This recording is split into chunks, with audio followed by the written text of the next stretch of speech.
இந்த பூமியில் மனிதனாக பிறந்த எல்லோருக்குமே எவ்வழியிலாவது ஒரு வழியில் அதிர்ஷ்டம் உண்டு. அதிர்ஷ்டம் இல்லாமல் மனிதர்களே இல்லை. அதிர்ஷ்டம் என்பது அரசியல் பதவி, அரசு உத்தியோகம், கோடீஸ்வரனாக பணக்காரராக டாலர் கணக்கில் பில்லியன் கணக்கில் பணம் வைத்திருப்பது, பணம் காசு பதவியை தாண்டி அதிர்ஷ்டம் என்பது நோயற்ற வாழ்வே குறைவற்ற செல்வம் என்று பழமொழி சொல்லி வைத்திருக்கிறார்கள். நோயற்ற வாழ்வே குறைவற்ற செல்வம். உடலில் பல வியாதிகள் இருந்து கோடி கோடியா கத்த கத்தையா பணம் வைத்திருந்து என்ன பயன்? நாவிற்கு ருசியாக சாப்பிட முடியாது. இந்த அமைப்பில் உங்களுடைய ஜாதகத்தில் ராகு கேது இருந்தால் நீங்கள் தான் அதிர்ஷ்டசாலி. அதிர்ஷ்டம் இருக்கா அப்படின்னு புலம்ப வேண்டாம். அதிர்ஷ்டம் என்பது பூமியில் மனிதனாக பிறந்த எல்லோருக்குமே கண்டிப்பாக ஏதோ ஒரு வழியில் அதிர்ஷ்டம் உண்டு.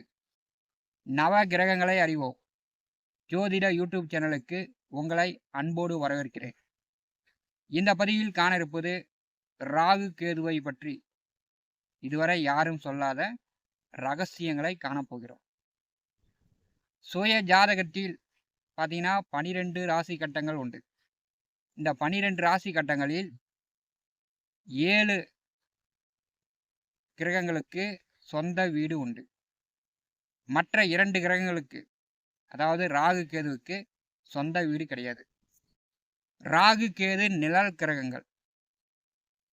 ஒரு மனிதனுடைய வாழ்வில் நல்லது கெட்டது, கடந்த கால கர்மாவை, முன்னோர்கள் விட்டு சென்ற கர்மாவை, பிரச்சனையை தீர்க்கக்கூடிய அமைப்பு மனிதனுடைய கடமை. சுய ஜாதகத்தில் ராகு கேது ஒரு மனிதன் நன்றாக இருக்க வேண்டுமென்றால், ஆரோக்கியமாக இருக்க வேண்டுமென்றால், பணங்காசு சம்பாதிக்க வேண்டுமென்றால், ஒரு மனிதன் அரசியலில், அரசு உத்தியோகம் இந்த மாதிரி பதவியில் இருக்க வேண்டுமென்றால் சுய ஜாதகத்தில் சந்திர பகவான் நல்ல நிலையில் இருக்க வேண்டும்.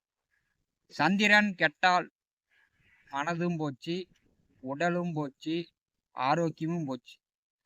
சுய ஜாதகத்தில் சந்திர பகவான் கெடாமல் நல்ல நிலையில் இருக்க வேண்டும். ராகு கேதுவுடைய மிகப்பெரிய ரகசியம் என்னவென்றால், ராகுவுக்கு பார்த்தீங்கன்னா மனித உடலில் வாய், கேதுவுக்கு பார்த்தீங்கன்னா வெளியேறக்கூடிய இடம். ராகுவுக்கு மனித உடலில் வாய், கேதுவுக்கு வெளியேறக்கூடிய இடம். சந்திர பகவானுக்கு சுய ஜாதகத்தில் சந்திர பகவான் நின்றக்கூடிய ராசிக்கு 2, 3, 4, 5வது வீட்டில் ராகு நின்றால் அந்த ஜாதகனுக்கு உடல் ஆரோக்கியம் சிறப்பாக இருக்கும். கல்லை தின்றாலும் மண்ணை தின்றாலும் கெட்டப்பாறையே முழுங்கினாலும் அந்த ஜாதகன் ஜீரணம் செய்து விடுவார். ஏன்னா வாய், நாக்கிற்கு அதிபதியானவர் ராகு. சந்திரனுக்கு 2, 3, 4, 5வது வீட்டில் ராகு நின்றால் அந்த ஜாதகன் நன்றாக சுவையாக ருசியாக நன்றாக சாப்பிடுவார். உடம்பை அந்த ஜாதகன் நன்கு கவனித்து கொள்வார். சந்திரனுக்கு 2, 3, 4, 5வது வீட்டில் ராகு நின்றால் அந்த ஜாதகனுக்கு ஜீரண உறுப்பு நன்றாக வேலை செய்யும். அதாவது இரைப்பை, குடல், மலகுடல், இது வயிற்றில் பிரச்சனை இருக்காது. அந்த ஜாதகன் நன்றாக எதை சாப்பிட்டாலும் ருசியாக சாப்பிடுவார். அவருக்கு ஜீரணமாகும். வயிற்றில் பிரச்சனை இருக்காது, ஜீரண உறுப்புகளில் பிரச்சனை இருக்காது. ஜீரண உறுப்பு நன்றாக வேலை செய்யும். கல்லை தின்றாலும் மண்ணை தின்றாலும் கெடப்பாரியே முழுங்கினாலும் அந்த ஜாதகனுக்கு ஜீரணம் ஆகிவிடும். அந்த ஜாதகனுக்கு உடல் ஆரோக்கியம் நன்றாக இருக்கும். பணங்காசு வசதி வாய்ப்பு இல்லைனாலும் அந்த ஜாதகனுக்கு உடல் ஆரோக்கியம் நன்றாக இருக்கும். உடல் ஆரோக்கிய ரீதியில் அந்த ஜாதகன் அதிர்ஷ்டசாலியே. உங்களுடைய ஜாதகத்தில் இந்த அமைப்பு இருக்குதான்னு பார்த்துங்க. அதே மாதிரி சந்திரனுக்கு 2வது வீடு, 3வது வீடு, 4வது வீடு, 5வது வீட்டில் கேது நின்றால், அதாவது வெளியேறக்கூடிய கிரகமாக கேது.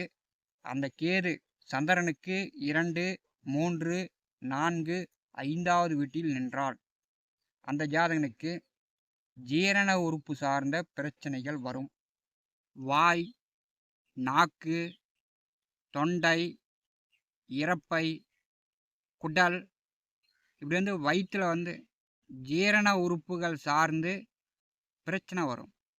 அல்சர், கேஸ் ட்ரபிள், சாப்பிட்ட சாப்பாடு ஜீரணமாகாது, வாந்தி, பேதி, இப்படி சந்திரனுக்கு 2வது வீட்டில், 3வது வீட்டில், 4வது வீட்டில், 5வது வீட்டில் கேது நின்றால் அந்த ஜாதகனுக்கு ஜீரண உறுப்பு சார்ந்து பிரச்சனைகள் இருக்கும். அந்த ஜாதகன் வாழ்க்கையில் வயது ஆக ஆக பார்த்தீங்கன்னா சாப்பிட்ற சாப்பாடு ஜீரணம் ஆகாது. நீர் சார்ந்த எல்லாமே நீர் ஐட்டமாக அவர் பிற்கால வயதில் சாப்பிடக்கூடியதாக இருக்கும். சந்திர பகவானுக்கு 2வது வீடு, 3வது வீடு, 4வது வீடு, 5வது வீட்டில், அதாவது சந்திரனை விட்டு 2வது வீட்டிலிருந்து, 3வது வீட்டிலிருந்து, 4வது வீட்டிலிருந்து 5வது வீடு வரை ராகு நின்றால் அந்த ஜாதகனுக்கு கண்டிப்பாக உடல் ஆரோக்கியம் நன்றாக இருக்கும். ஜீரண உறுப்பு நன்றாக இருக்கும். சந்திரனுக்கு 2வது வீடு, 3வது வீடு, 4வது வீடு, 5வது வீட்டில் கேது நின்றால் அந்த ஜாதகனுக்கு உடலில் ஜீரண உறுப்புகள் பிரச்சனையை ஏற்படுத்தும். சாப்பிட்ற சாப்பாடு ஜீரணம் ஆகாது, வாந்தி, பேதி, இப்படி வயது ஆக ஆக அவருடைய ஜீரண உறுப்பில் பிரச்சனை வந்துடும். இதை நீங்கள் உங்களுடைய சுய ஜாதகத்தில் ஆய்வு செய்து பார்த்து கொள்ளுங்க. இதுதான் ராகு கேதுவுடைய ரகசியம். ஒரு மனிதன் நல்லா சாப்பிடணும், உணவு நல்லா சாப்பிடணும், அறுசுவை உணவுகளும் எதையும் ஒதுக்காமல் சாப்பிட்டு நன்றாக வாழ வேண்டும். அதற்கு இந்த ராகு கேது முக்கியமாக சந்திரனுக்கு இந்த ராகு கேது விளங்குகிறது.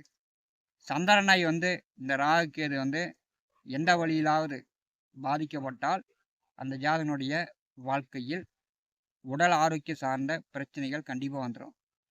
நவ கிரகங்களை அறிவோம். இந்த ஜோதிட யூடியூப் சேனலில் தினந்தோறும் ஜோதிட பலன்கள் பதிவிடப்படும்.